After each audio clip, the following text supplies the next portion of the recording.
এইবার শুরু হবে অত্যাচার, সন্ত্রাস, মার দাঙ্গা।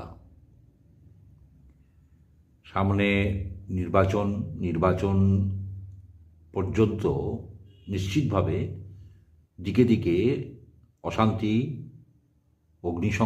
অগ্নিসংযোগ, আক্রমণ হবে নেতাদের ওপরে, বিরোধী নেতাদের ওপরে, বিশেষ করে বিজেপির নেতাদের ওপরে, কর্মীদের ওপরে।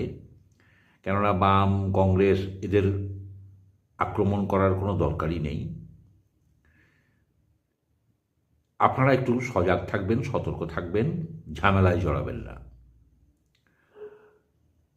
কেননা এরা কিন্তু এবার টার্গেট করে অশান্তি শুরু করবে।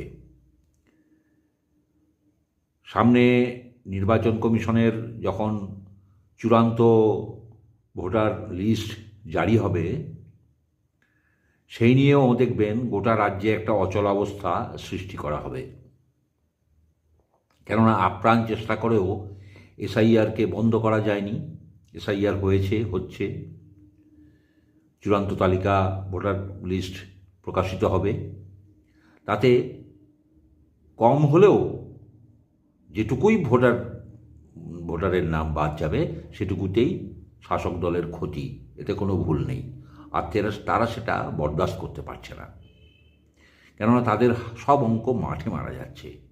অতএব সন্ত্রাস ছাড়া এদের হাতে আর কোনো উপায় থাকবে না। ভোটের আগে থেকেই এমন একটা সন্ত্রস্ত পরিস্থিতি তৈরি করতে এরা চাইবে যাতে মানুষ ভয়ে ভোট দিতে না যায়, কেননা তাছাড়া এদের আর ঘুরে দাঁড়ানোর কোনো রাস্তা নেই। তো আপনাদেরকে ওই জন্য আমি বলবো যে আপনারা চুপচাপ থাকবেন, কারোর সঙ্গে কোনো মতবিরোধে যাওয়ার দরকার নেই, রাজনৈতিক আলোচনাতেও যাওয়ার দরকার নেই। ভোটের সময় শান্তিতে গিয়ে ভোটটা দেবেন। তারা ব্যবস্থা যাতে আপনারা বুথ পর্যন্ত নিঃসন্দেহে নিঃসংকোচে যেতে পারেন, তার ব্যবস্থা আশা করি নির্বাচন কমিশন করবে, সেরকম ব্যবস্থাই নেবে।